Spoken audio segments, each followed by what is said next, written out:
It's not been your normal morning across Russia, that is for sure. Have a look at this.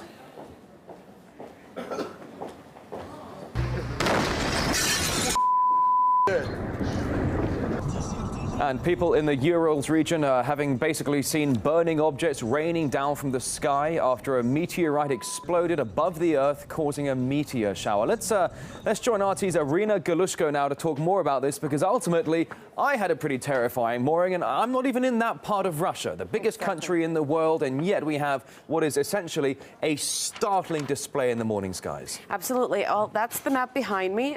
Basically what happened is there was an asteroid which entered the atmosphere and then broke into several pieces, thereby turning into a meteorite. Happened around 9 o'clock in the morning, so all these people that were driving, you can see it right behind me. Imagine me driving to work, and then all of a sudden you see this absolutely tremendous It's war flash. of the worlds, we're under attack. Absolutely. Actually, that's what a lot of people thought. We're not under attack. It looked like it though, didn't it? It did. I'll get to that in a second, but let's get just down to some figures at this point. We know that the blast, the explosion, because obviously when it enters the atmosphere, it breaks apart. There's an explosion, yes.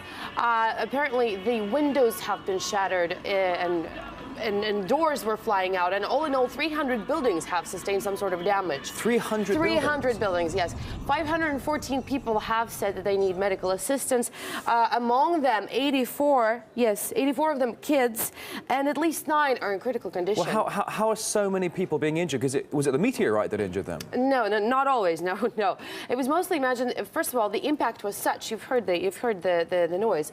The impact was such that, like I said, the windows were flying out and the glass was shattering, so a lot of people who were cut by the shards of the glass. But we also know of one woman, a postal worker, who actually had to be hospitalized because she had a heart attack. Yeah. Oh, that's unfortunate. That's pretty bad. Now, what about, how did we get this startling footage? Because basically, when I was coming into work, I was getting a call from the newsroom saying we've got loads and loads of footage coming in, but how did we get it? Well, this is the 21st century. Welcome. Thanks, Irina.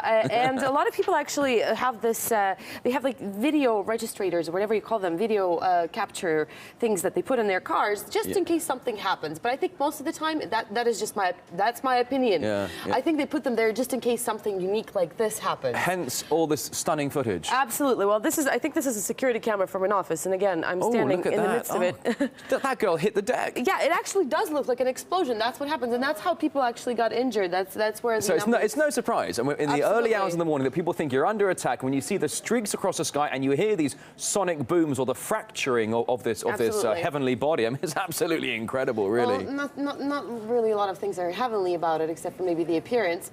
We do know that schools and kindergartens are staying closed for today. And in fact, the Minister of Emergencies not only put to 20,000 of their personnel on high alert, but they also have advised people to stay inside, not go anywhere. And but Irina, the thing is, though, it's not over yet, because in a few hours, whatever's behind this asteroid is coming next. Am I right? Well, there has been speculation this is sort of a teaser, sort of a harbinger of the larger asteroid. Oh, that's nice. An early harbinger of doom sent ahead. I mean, so the baby meteorite is sent ahead. The parents are coming next. I mean, do we know anything about the size or the timing of what's to come next? Because it's happening today. Did we know anything about this one? No. This is kind of a little surprise. Well, I mean, if in all seriousness, however, the scientists did say that we're expecting a rather large meteor, asteroid 2012 DA14, yes, a great name, which is supposed to be passing next to Earth at a record-breaking distance.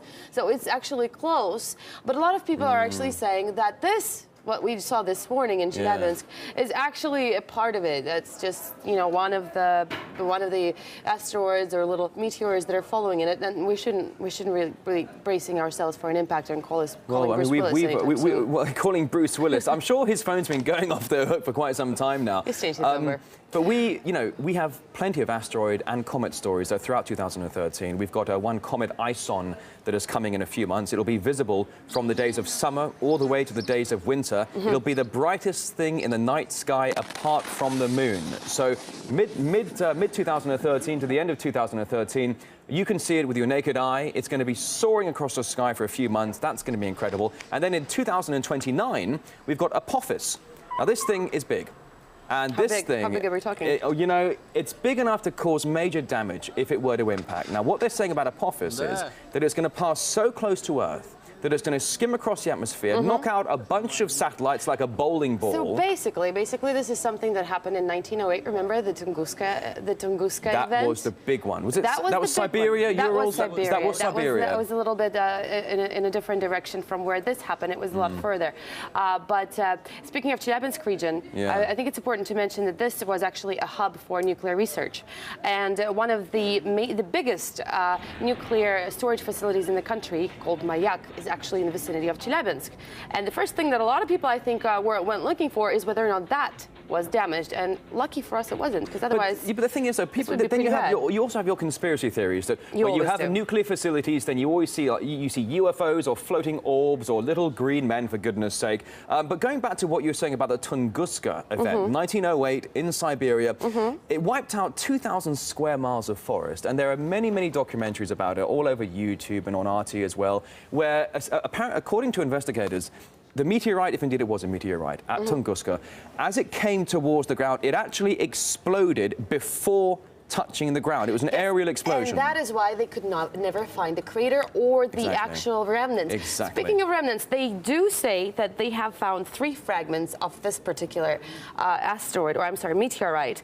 And they also, but this is an unconfirmed report, they say that they have found 1 crater at least 6 meters in diameter. So that's pretty big. Yeah. But again, the impact, you have to understand that that's where it's coming from. But again, the report about the crater is unconfirmed, but they have found 3 fragments.